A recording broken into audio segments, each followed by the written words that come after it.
How do you find and book musical guests? How do you leverage your podcast's influence in order to monetize in other areas? Hello and welcome to Podcast Creators, podcasting advice from real podcasters. Today on the show, we have Mitchell Ray, host of Real Music Nashville, and Mitchell goes into these topics and so much more. This interview was recorded using Welder, so if you like the way this looks and sounds, we'll put an affiliate link down in the description box below. We'll also put all relevant links to everything we talk about and everybody's show in the description box below, so if you want to check any of those out, it's really easy to do. All right, let's get on to it.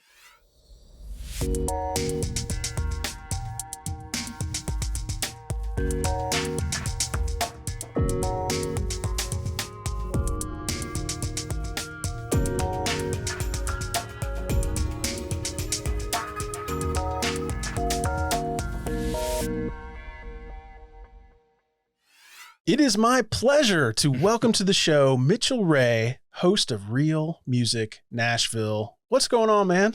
Not much, man. Just getting over that audio debacle we just had. Oh my gosh. Now I'm going to have to cut this out because I was trying to hide our deficiencies from the audience. No, man. That's what podcasting's about. It's about the deficiencies. People want to hear the mistakes. Hopefully through this interview, we talk about some of those mistakes and really how to get through them, because I can imagine most podcasters are not to the level or haven't gone through the things that you've gone through. And that's what we're trying to kind of learn today. I'm going to ease you in with softballs for a couple minutes. All right. And then we're going to get into it. But maybe first, just tell us about Real Music Nashville. Like, what is it? What's it about? Yeah, absolutely, man. Real Music Nashville started out as a podcast specific to Nashville about the artists that live and work in Nashville. So the working artists that are actually filling out the venues, and even if you're a small artist, big, small, everyone in between, that's who I like to find and talk to. And it started out that way, and then through meeting these different people, I've just had different opportunities arise, and the platform has grown from just a podcast to we do live streams, we produce live podcasts, and we also book events as well. Our first event that we've booked is at the Basement, September 1st, around a great, very talented group of female guitarists, and it's going to be a great time. That's amazing. So the podcast came first and opened these doors. Is that what happened? Yeah, I did. So, I'm a lifelong musician, but I've been doing construction for like the last 10 years, and that's sort of soul sucking, especially for a creative type. And so I was just trying to jump back into if I can't be a musician, how can I be a part of the music scene here in Nashville? I mean, I've grown up here, I've grown up with it. So I just wanted to be a part of it in some way. So I started the podcast, and honestly just started reaching out through DMs and like sort of cold calling people. And you'd be really surprised who actually responds, Yeah, well, I mean, we're talking based on something very similar. Yeah, Reddit. Yeah. So before we kind of dive into more of the podcast, maybe we can start with Sound Like Mitchell segment, which I think is always kind of funny, because whenever you look through Reddit threads, people are always like showing pictures of microphones and other podcasters that they admire going, what is this? Like, how do I sound like them? Right. So tell us, how do we sound like Mitchell? Well, first you buy a whole bunch of stuff off Amazon that you can't really afford. Yes. The Prime Visa, man. Right. The Prime Visa. No, it's actually not that crazy of a setup if I just wanted to show you the stuff that I use for podcasting, because then all you really need is an interface and a microphone, and it's really setting up all the social media and the website and the RSS feed and building an audience. That's the hard part. I can show you how to record a decent sounding podcast in no time. But here, I'm going to switch over, and you can just sort of see my setup here is I run off of Extreme. well, so I had to upgrade a whole bunch because we started doing live streams, and I needed more inputs and everything because we're miking live bands. And so I got a couple of Focusrite Claret 8 pre's and linked those together so I can get 16 channels. And so for podcasting, a big issue was the microphone. So there, Joe Rogan is the standard. Everyone wants that microphone. I forget the name of it. But it's like $400. Let's say you have 4 people in the room for a podcast. And so if you're interviewing a band, you could have 6 people, who knows? Those microphones are just not affordable. So I looked into SM58s, which is the standard for live performing. And I bought like 4 or 5 of those. And then I bought a preamp, which is a cloud lifter is the one I chose. And you can make up for that loss in gain that you would have with a more expensive microphone, or if you were going to use like a condenser instead of a directional microphone. And so that's sort of how I saved money on that and being able to have as many people in the room as I, want. Because I definitely couldn't afford 6 $400 microphones. Yeah, but the question is do you really even need $400 microphones? Because you sound great. The SM58 is like you said, it's a standard. Yeah, it's a standard, and all you got to, I just threw a pop filter on it, and it sounds pretty decent. I don't, I've looked at tons of YouTube videos comparing, and maybe I should even make one. I'll just rent one of the microphones and see what the difference is. But when I'm listening to a podcast and I'm listening to the product that I'm putting out, it's hard for me to really tell a difference that should cost an extra $300. Yeah. And does it really make a difference to somebody listening in their car or while they're jogging or whatever it is they're doing? People listen to podcasts when they're active. Right. Right. So, it's not an audiophile experience, but you want to make sure your audio is clear and understandable and, at least professional. Absolutely. So like what I would tell a podcaster that is trying to get into the game, all you really need is like a cheap Focusrite 2-channel interface and get you an SM58 and maybe wait until see how invested you are in it. Then get a little preamp. You can buy the single cloud lifter preamps and that'll boost your gain up and, run your audio through, I don't want to necessarily encourage people stealing, but run your, you can definitely BitTorrent Isotope. Not that I did that. Maybe I did that, but, and you can run your audio through, and get rid of your plosives and your de-esser. Yeah. And once you've done that, you sound pretty professional. Yeah. And you just keep your eye open for specials because there's all sorts of really handy tools that, kind of come out that, might be $5 or $10 or there's more and more free ones that I see people building websites for that you can upload your audio to and it kind of cleans it up. And, there's hosting sites that are doing it now. What do you use for your host? Podbean is what I use for my RSS feed. Oh, great. And you're happy with that? Yeah. I didn't do a lot of shopping around, to be honest. Because when I started this, I didn't even think I didn't know if I was going to keep doing it, So I think Podbean, sure. I think Podbean was like $10 a month or something. And, so I just stuck with them and I've been pretty happy with it. So if you don't want to buy a website and build it or build one yourself with Squarespace or something, Podbean has a little section where it's like a mini website and it's all connected and, it's a pretty nice streamlined service, I think. But yeah, Podbean is what I use. Yeah, great. I think a lot of people use Podbean. They're one of the biggest. I don't know if they are the biggest, but they're definitely one of the biggest. So when you built this podcast, you didn't know for sure if you were going to stick with it, but I looked back at your first episode. So one thing, I don't want to interrupt myself because that's my annoying habit, but I went back to look at your episodes and your first episode was November 1st of 2020. I listened to that and it's good. Like it's as good, I think, as your current stuff. Well, thank you, man. I really appreciate that. Yeah. I think I've improved as a host because I've said this on my podcast before, but like social anxiety has always been a thing for me. So my initial like reaction to talking to someone is to escape the conversation as fast as possible. And Yeah. and podcasting has really alleviated that for me. Like just having experienced, I think I'm a little over 20 episodes now with 5 in the bank. So being forced and locked into a conversation, I think has really helped out a lot. Yeah, so your first episode was the Weird Sisters, if I remember correctly. Yeah. And that had to be an ordeal because there's lots of them. I mean, it wasn't just you. How did that whole thing go? Explain how that happened. Yeah, so I mean, like I said, I just started cold calling people Mhm.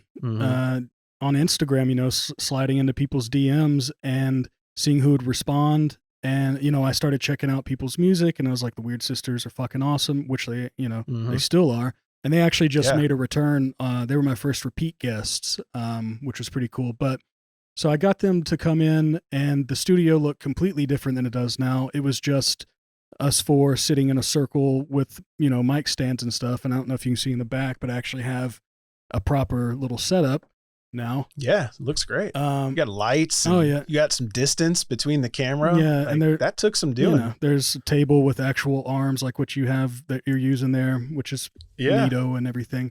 But yeah, that first episode was I was riddled with anxiety because I'm trapped in a conversation with 4 people that I have to lead. And so I have show notes that I make, but Mhm. I try to keep it loose, you know. And Yeah, so like an outline. yeah, it's just like a little outline sitting in front of you just in case you run into something where there's dead air, which you never want. Um Mhm. yeah, then you have talking points. So I'll make a rough outline, but the thing I've learned the most is to listen to the person that's talking to you and bounce off of what they're actually saying and then go to the notes if you need to. And so that's I think that's something I've learned the most since that first podcast. So do you do any editing or what happens after the podcast is recorded? Like walk us through Um the steps. so podcasting to me, as the podcast that I listen to, Mhm.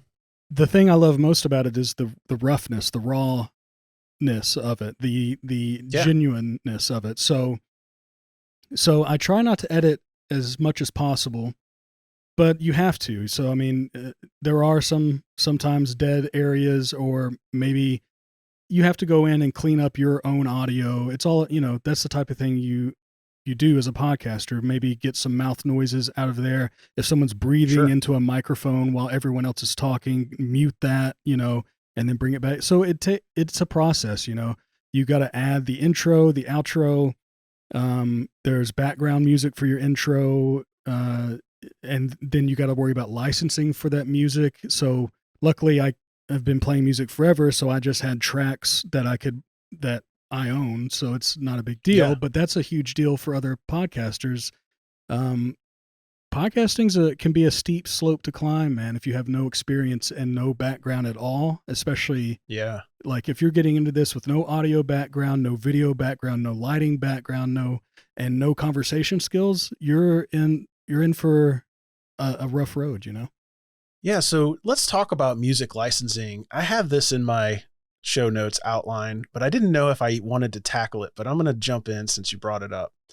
You play little clips from these musicians at the beginning, and sometimes it just depends on where, but mostly in your, after you do your intro, you play their clip and then you kind of get into it.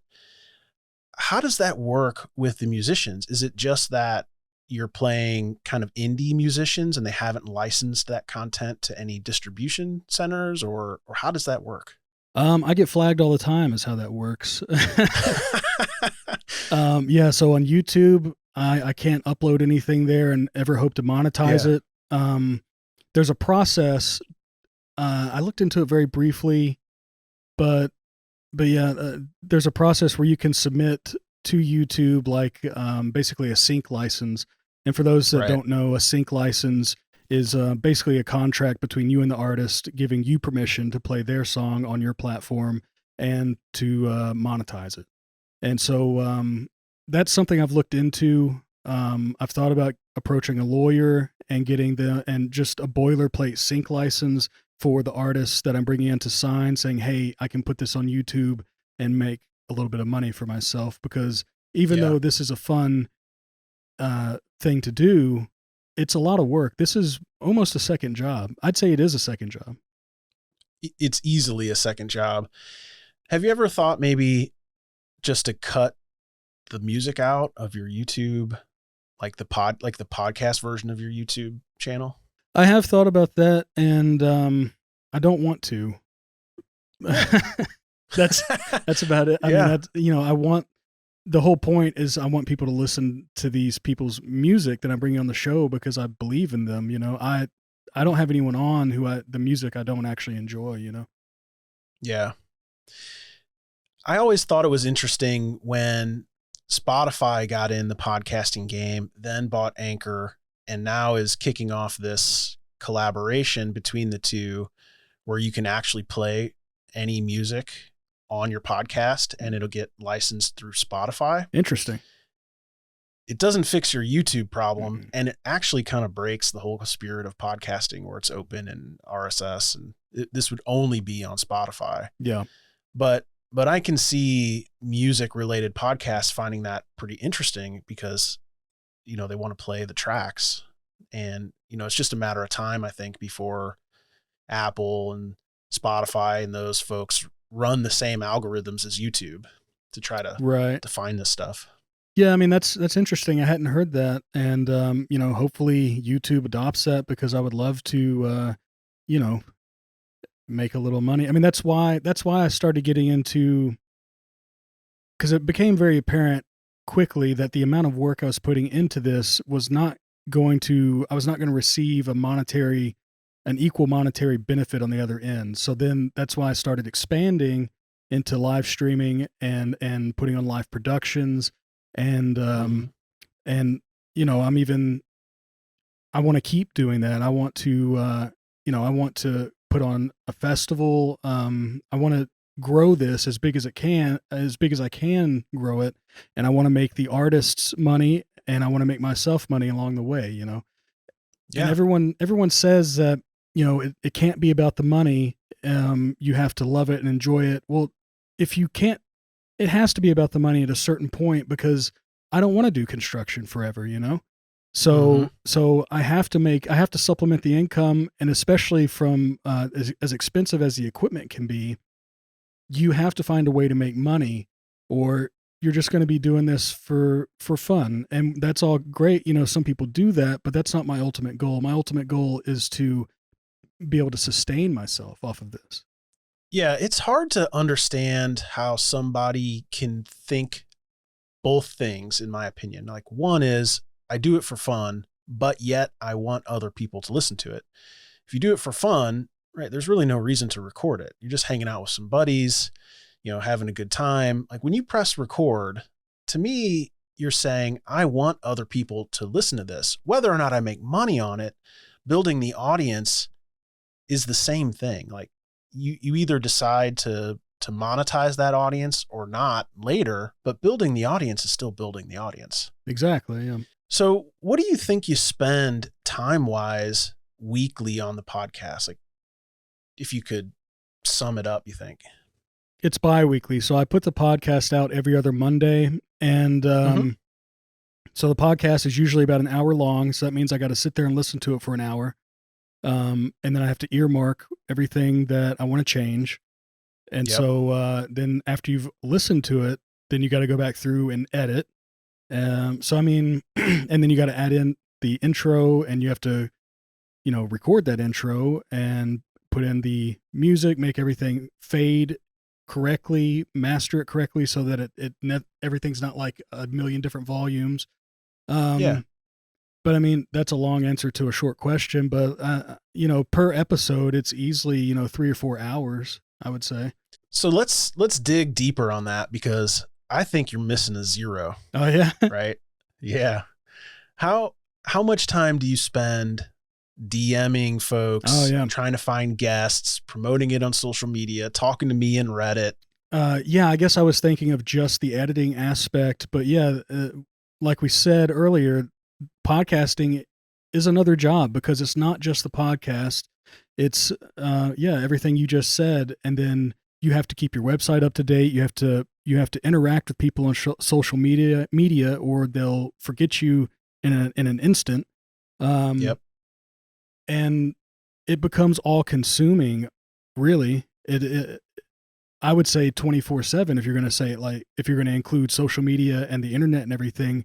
And that's just from a podcaster's point of view. Now, if you're trying to put on live streams with people, you're trying to produce other people's podcasts, because if you have a space that you can do that with, then you can monetize that space. So yeah, if I'm producing other people's podcasts, producing live streams, and also trying to put on live productions, it's become such an overwhelming experience that burnout is very, very easy to approach, Yeah. How are you preventing burnout? It's I don't know, man, because I think I'm preventing burnout is definitely already happening. But I just know that if I stop, then I have no more creative outlet. It's back to just construction, and there's no hope and no escape. So that's Right. what there's no hope and no escape from the day job if I stop. So that means I have to be willing to do more than anyone else, and keep going. And it's the people that keep going that actually succeed. If you just stop and just be like, well, this is my lot in life. And that's a mentality, I guess. I don't really know, but I mean that's kind of how that's how I prevent burnout on myself. Is just, if you stop, well, then that's it.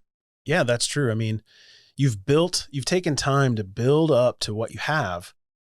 If you stop, all that progress is gone. Like your podcast will go away in a second. It doesn't, even though, if you keep paying your hosting or whatever, you can keep it online. Without activity, people are just going to move away. I mean, they're just not going to continue to listen to the same episodes over and over and over. So you have to keep going. Like there's no choice but to keep going. What's your strategy? So I'm hearing these little nuggets float by, right? You're like, Okay. I got the live streaming going on. I'm doing other people's podcast production. Give me the grand plan for escaping the 9 to 5. I don't think podcasting is going to be it. I think podcasting is the core. I think it's the center of the platform, and it'll always be there. It'll never go away, but it'll never be the main source of income. So for me personally, it's building out into putting on live productions, live streams, hosting podcasts, maybe creating a network. That's, I think the seed is the podcast, and everything that grows around it will be the escape plan for me. I think that makes sense. As far as your social media output, where do you spend the majority of your social media time? Oh, Instagram for sure, which is confusing to me to see people on there with like 5 pictures and they have 5,000 followers. And I've been at this for almost a year now, plus 4 months of prep time, trying to figure out what I was doing. And I have like 300 followers on Instagram, which is, so I'm doing something wrong, I guess, or the content's not good. I don't really know, but it's discouraging to see that audience not come in when you've put so much time and effort into something. But the audience I do have, I have a personal relationship with all of these people, and they are the network of musicians in Nashville that are doing, they are pursuing music as a career. That's what they're doing 100% of the time. And so I may not have a huge following, but I have a very tight network of people that, if I wanted to have them on again, or if I want to book them for a show, I can easily contact them, and there's a personal relationship there, which that's one thing the podcast has done for me, is created personal relationships with people in the Nashville music scene, And that's how I've been able to move into live production and find people that want to use my space to produce their own podcast, or I produce it for them, but you know what I mean? Mm-hmm. So yeah, I think, yeah, Instagram's where I spend the most time. And then Facebook, I get the most likes and views over there, but Yeah. it doesn't seem to translate anywhere else. Same thing with Instagram, though. It all sort of stays in those little spheres. And if I want to try and build up the YouTube page, which I am trying to do, I can advertise all I want over there for a live stream on YouTube. And the people that come over, it's like I can see how many people are seeing the post, and it's not even a fraction of how many people actually go and make the jump to YouTube to see the live stream. So that's something I'm struggling with as well. One thing I've found, and I'm not an expert in this by any stretch of the imagination, but what I've kind of learned is that each channel for social media is really its own audience. And the content that you build is really just for them. So like I've had zero success really trying to get an Instagram following to go do something on some other platform, no matter what it is. Right. Equally so, getting my podcast listeners, and I've got some really big podcasts, getting my podcast listeners to even follow me on Twitter is like a mountain to climb. What happens is when I build content just for the platform, and I'm doing this right now on TikTok on one of my shows, I build it just for TikTok. I don't ask them to do anything. I just say, consume this content that I make about, superheroes or whatever. And all of a sudden my TikTok is growing like crazy. I just completely ignored follow my podcast, go check me out here, listen to this interview. So my understanding of social media is truly evolving. It's not like it was a decade ago where you could post links and people would follow them. That's interesting. Did that work on YouTube? Because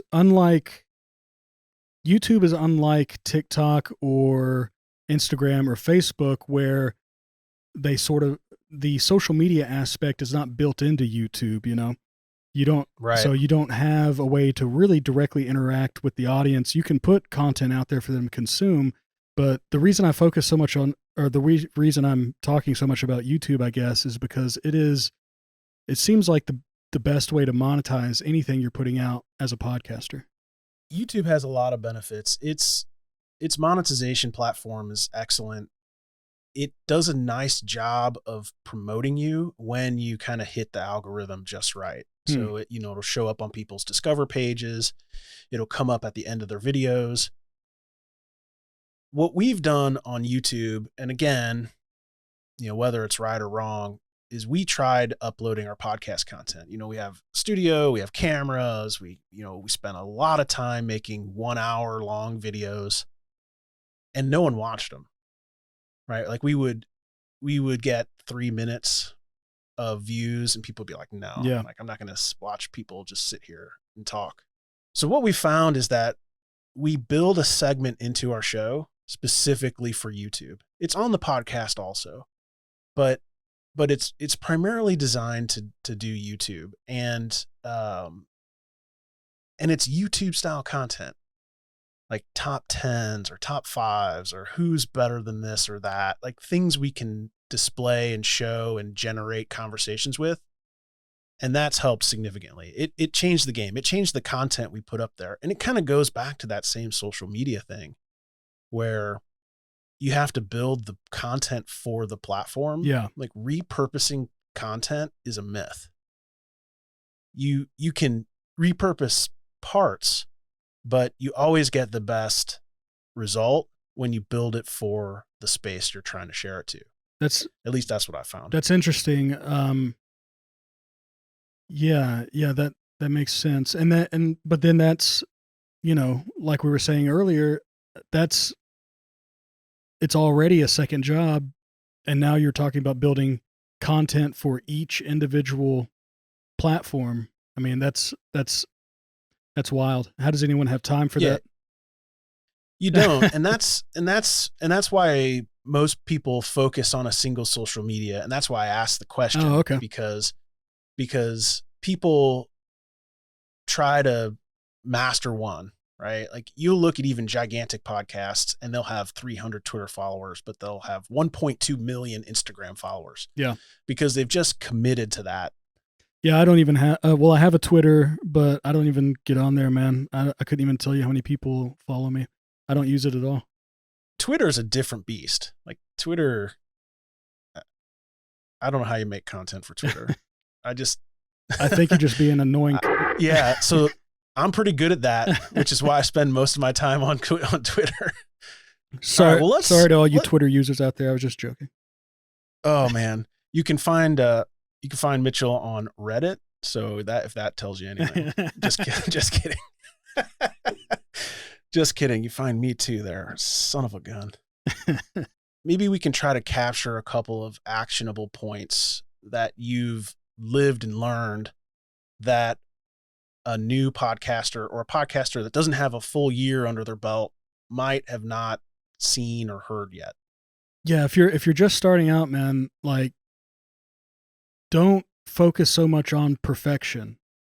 That sounds counterintuitive, but like I would have never released my first episode because I was so hell bent on it being perfect audio quality, because I have a background as a sound engineer, in the, a background in the audio world. So I was so hell bent on making it super perfect and trying to add gates to make everything so perfect. And if my wife hadn't been like, look, just release something, I would have never started, So don't trip over yourself, releasing that first bit of content. Just get started, and you're going to learn these things along the way as you keep improving. You're going to learn. I've learned so much in this short amount of time I've been doing it. That's amazing. What is one thing that you want to know that you haven't cracked the code on? If you could ask the world, the internet, YouTube, what's one question you would ask the community? Man, a lot of marketing questions, like how better to market myself, because either the content's bad or I'm not tapping into an algorithm somewhere. And the conversation that we just had, about making specific content for specific platforms, that helped a lot. So it would be a lot of little questions, really, not just one big one. Yeah. Be a whole bunch of marketing questions, SEO questions. Well, I commit to you that I will find the people that know this and I will ask them on this interview, and we'll figure it out. Yeah, please do. Because I like to know too. Yeah. We're going to crack the code. Yeah. I mean, you can spend all this time and money on a product, but if you don't know how to market it, no one will ever find it because there's too many people doing it already. Yeah, that is so true. So tell people how to find you. Give us the details. Yeah, man. realmusicnashville.com is the website. On Instagram, Facebook, Twitter, Real Music Nashville across the board. I think Twitter might be Real Music Nash. I don't know. But yeah, you can find me there. And on Instagram, I have a link tree that links to everything that we're doing right now.